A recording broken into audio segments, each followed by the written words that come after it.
Yeah. Whew. Was that a topic or what? Hi. Oh my god, you guys. It has been so dark and dreary recently, like no sun, which I know it's fall in the Midwest, but it makes it really impossible for me to film. I need to break out my studio lights again, but I really just don't when it's crappy out. Oh boy. Boy, oh boy. Do I have a topic today. I've been thinking about this a lot.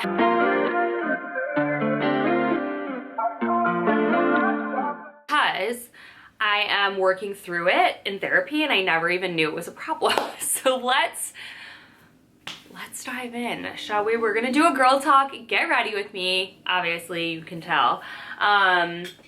So yeah, let's do it. As always, all the products I mentioned will be linked down below, but I have just a lot I want to talk about.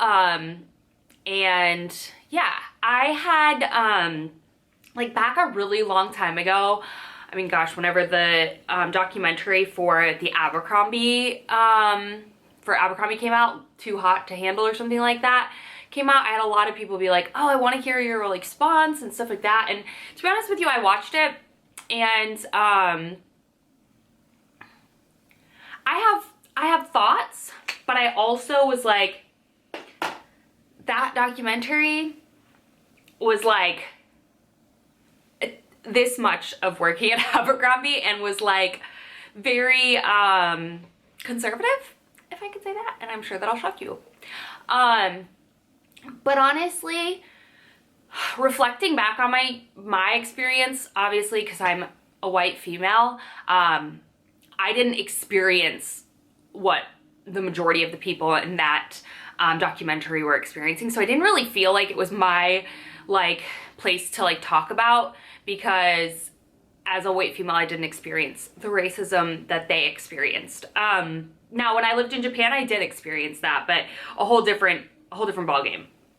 But anyway, I didn't realize how much working at Abercrombie affected me until I started working through therapy and my perfectionist background, or like tendencies, and I started realizing it by talking about my experiences, my past jobs. And I'm gonna talk about it. So when I started working at Abercrombie, I started in a small town. I started in Marketplace Mall in Rochester, which, I mean, isn't small, but from all the other places I worked, it's small, okay? So I didn't experience it as much as I did throughout my process. So when I started at Abercrombie, I was 15 years old. I could start working at the kids store. So I actually started at Walden Galleria and I worked there for like 2 weeks because I was like, dude, it's an hour away from my house. It's like not worth traveling.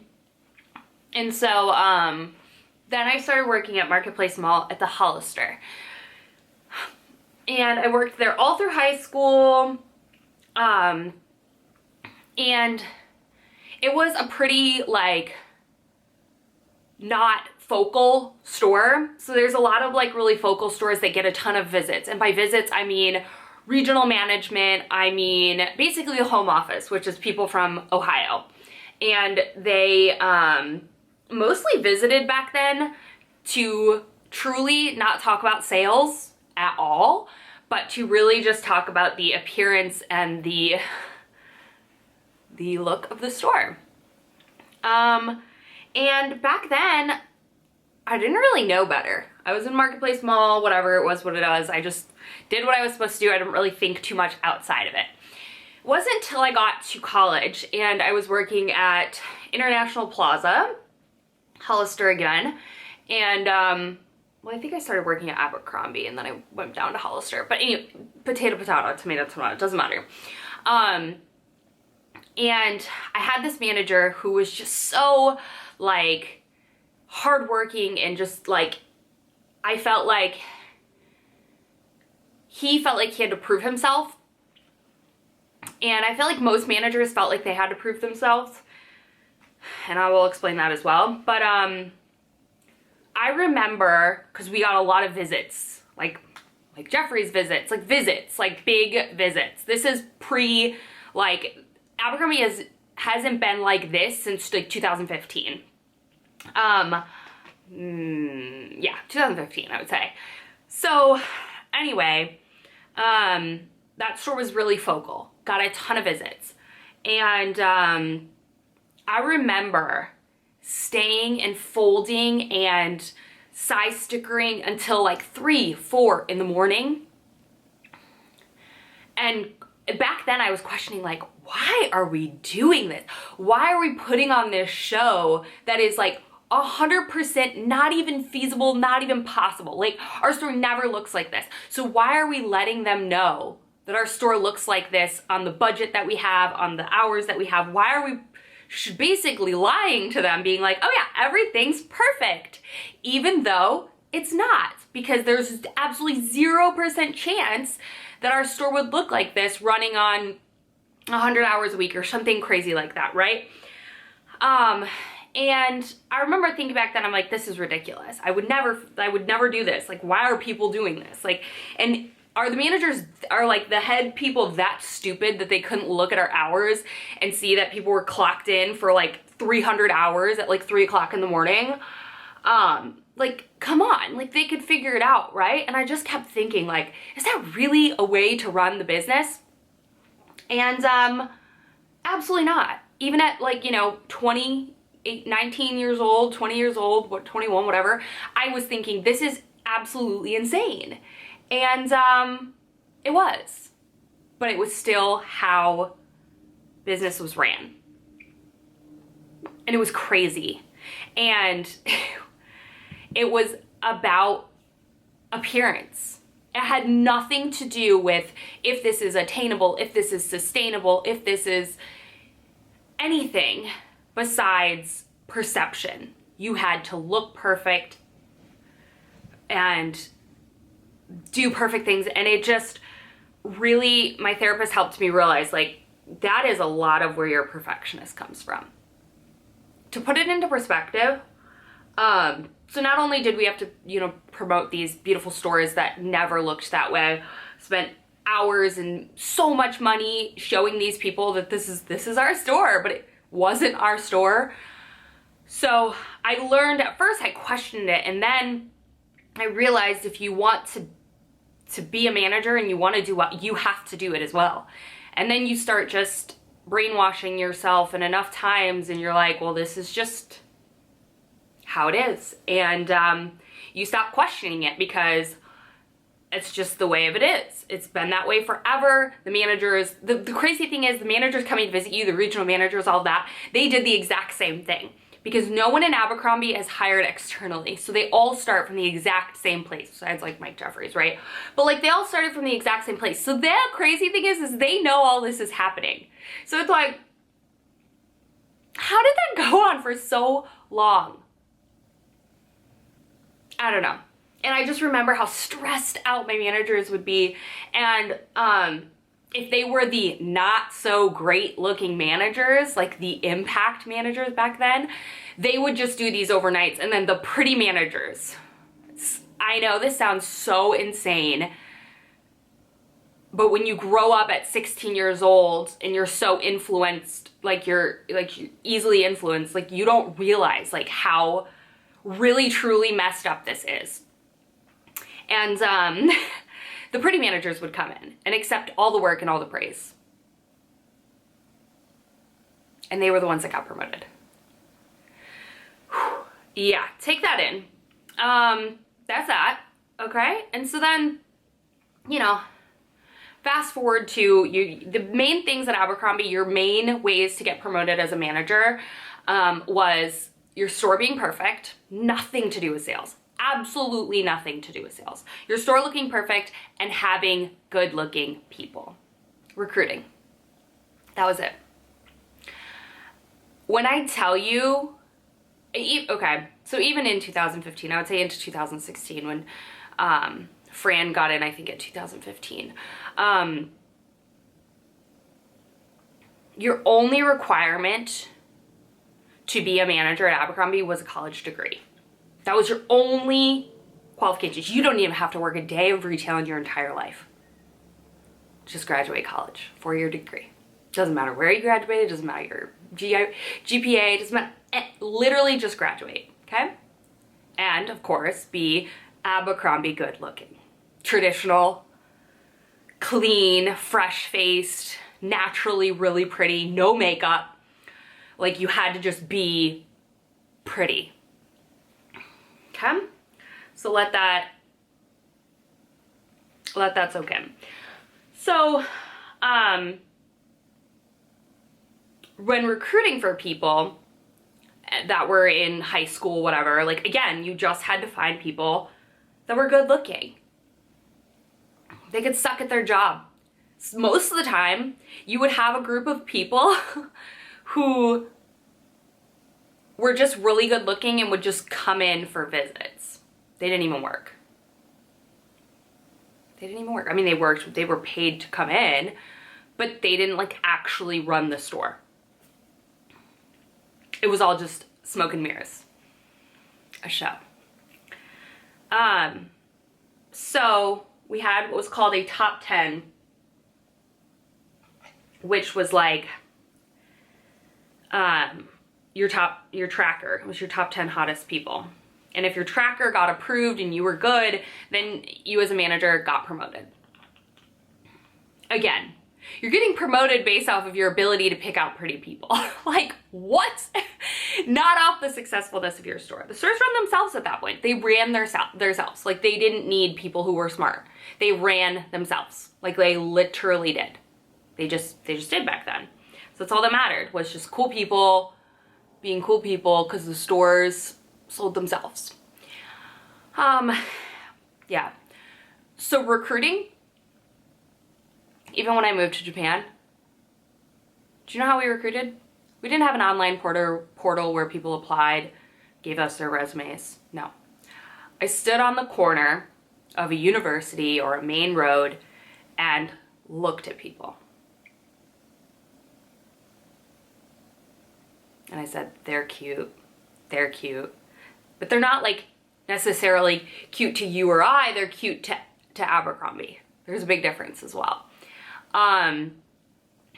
We don't look at their intelligence level. We don't look at their sales ability. We don't look at their work history. We literally look at one thing and one thing only. Their outer appearance, how they carry themselves, how they speak.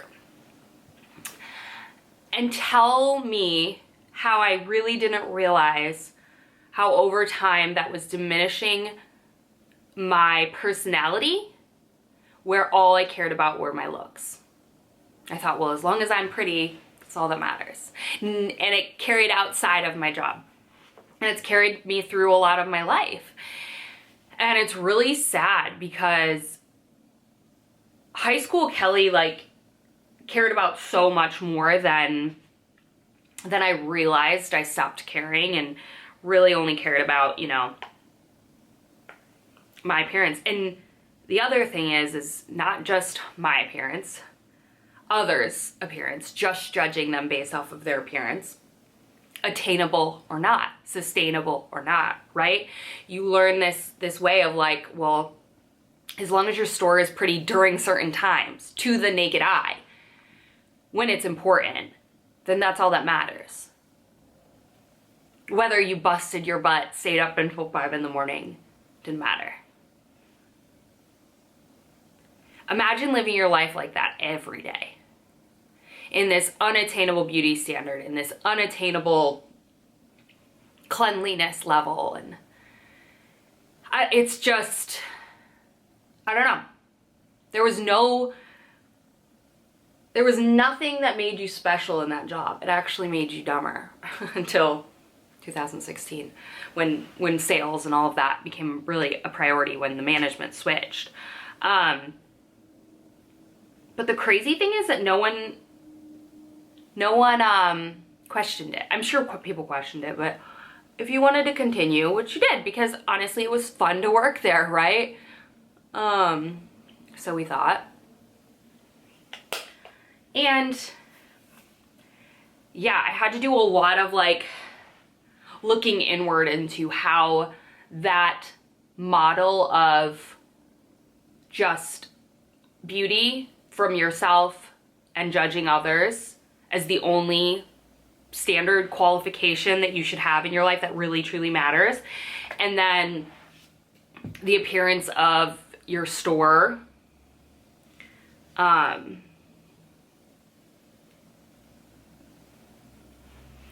being your like only focus in life. It is so messed up how much it messed me up.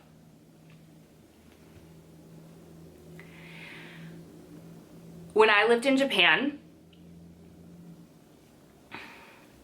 there were probably, oh my god, if anyone knew this, they would literally, I would have gone for it. I'm already gone, but I slept in my store multiple times because, which was totally against LP, but I had these unrealistic expectations of me that there was no way I was gonna get it done unless I stayed there. So I worked all day and then all into the night and then the next day. Or I would leave at like 6 in the morning. Yeah, that unattainable, just unrealistic. And I'm sure other people can relate to this, even if you didn't work at Abercrombie, right? I'm sure there are other jobs that you feel the same way or have similar things. Like, I realize it's not just, you know, just Abercrombie. But my therapist has helped me really realize, like, that's where my need for perfectionist and judgment and all of this. I treat anybody who comes into my house as if it's a visit from someone. Like, my house needs to be perfect and I need to be dressed perfectly and my son needs to be this, and like, it's all about outer perception versus inner happiness. We can't always look perfect. It's okay to want to look your best and it's okay to want to put your best foot forward. All of that is okay. Abercrombie just took it to the extreme where it wasn't normal, okay, or even like, what do I want to say? Attainable, sustainable, anything, right? Without literally doing things that were out of your job. And so, yeah, it's made me, realizing it has made me nauseous so many times, but also, I guess feel like, okay, I understand why I am the way I am. Like, it's not for nothing. Like, I'm, you know, and my therapist says, like, half of it is acknowledging and understanding where it comes from so you can be like, whoa, relax, chill out. Not everyone is judging you based off of how you look or how your home looks. Take a deep breath. That follows you for longer than you think it does. If you worked in a toxic thing where you're like, and even when I worked for like an apartment complex, very similar concept. But it was mostly sales based, but still, like, I don't know. It's just a wild thing when you realize like what a toxic environment can do to your mentality and your personality, which is so scary because I had no idea that Abercrombie continued my personality or was like, you know, affecting my personality in that extreme. I had zero idea. Honestly, again, I repeat this a million times that it is not like this anymore.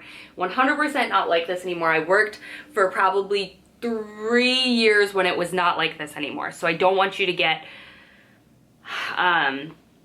like a bad vibe about it now because it's so much different. But yeah, it's been really eye-opening for me to work through my level of perfectionist and understand, like, I really thought from the beginning a lot of it had to do with my dad, and it does a lot. My dad is a very big perfectionist, but his is not for others' approval. So I kept being like, why do I feel this way? Well, my therapist kept being like, why do you feel this way? For other people's approval. And then we talked through, you know, a lot of it she also talked about was like, people are judging you every single day on what you do on the internet and how you look and all of that. If, like, you know, I delete so many comments you guys don't see. But yeah, I have a lot of people being like, you've lost weight, you've gained weight, you've your skin this, people are crazy. But yeah, I feel like I can fall into this thing where as long as I look perfect and my life seems perfect in the areas that someone can judge me, then everything is perfect. And that's just 100% not accurate, not healthy, not what life is about. And for so long, I lost my personality. Sephora, I think, helped me gain it back and helped me feel so confident in my, like, ability to run a business. And I really did very well in Sephora because I was able to speak to things, like, in my business mind that I always knew and wanted to speak about. I feel like it was the first time where looks didn't matter. And that might seem weird because it's like a beauty company, but it really didn't. It didn't matter. They cared about your sales. They cared about how your business was running. It wasn't this grand big show when someone came to visit. It was business as normal. And that's how it should be. That's how it should be, right? So yeah, that's what has been on my mind heavy, is that my toxic workplace really affected my personality. And I ask you to, if you feel like you have certain tendencies, certain mannerisms, certain levels of anxiety, where did they come from? Because mine came from a couple different places, but most prevalently in my life right now came from a job that I worked from 16 until 27, 28. Yeah, a huge chunk of my adolescence. My first thing outside of high school and my parents' impression upon me was Abercrombie. And I don't blame any of the managers that I've had. I don't blame any of that because it was the company. It was the company.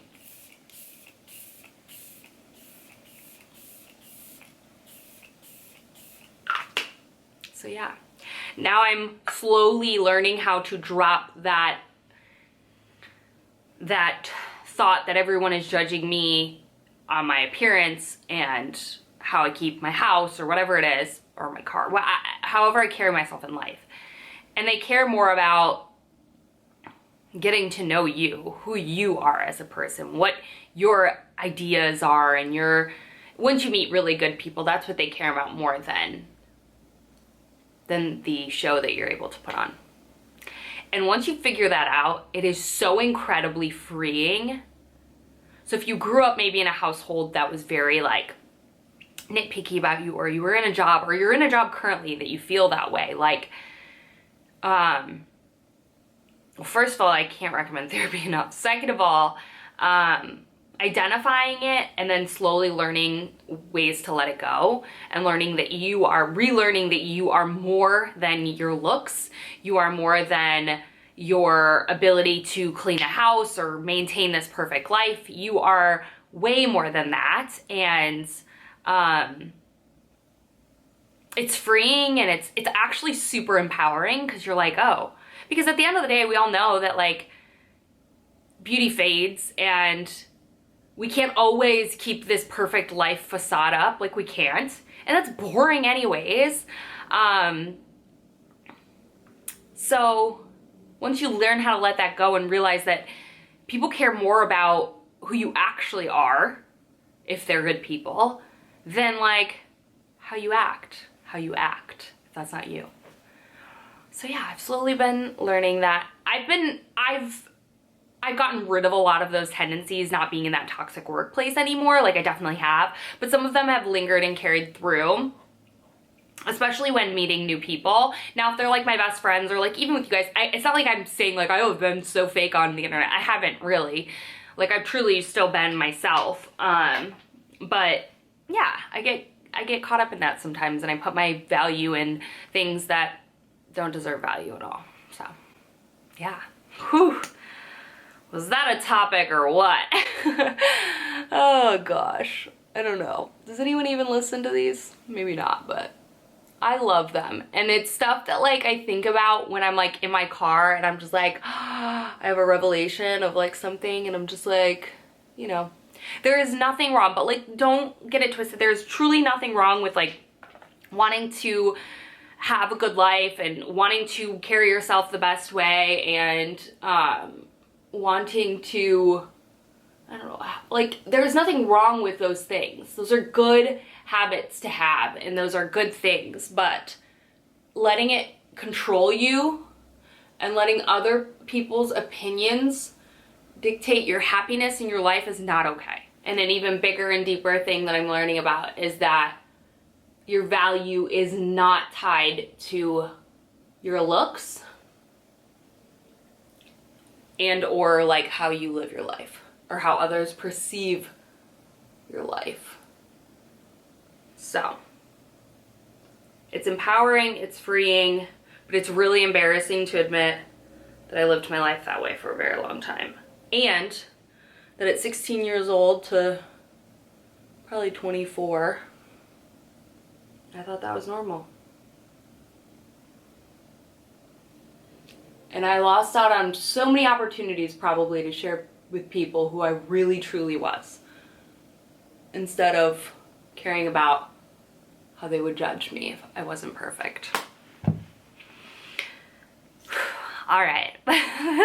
That's it, you guys. That is my little girl talk, get ready with me, brain dump, thoughts that have been in my mind recently. And I don't know, I thank you guys always for listening, and I think these videos can be like a total multitude of so many different things that are going on, but today's topic was, I think, pretty deep, and I hope maybe it encourages you, if even if this isn't your like struggle in life, maybe it encourages you to identify and kind of like work through certain things in your life. And maybe if you worked for Abercrombie and they ruined your psyche as well, hopefully this will help. Free therapy. Not really. This is not therapy. Okay, this is just what I've been working on for therapy. And also just acknowledging that therapy is normal, it's helpful. I don't think there is a single person in the entire world that wouldn't benefit from it. And it's truly self-care to the extreme. So, I love you guys. Thank you all for watching. Yeah, I'll see you guys in my next video really, really soon.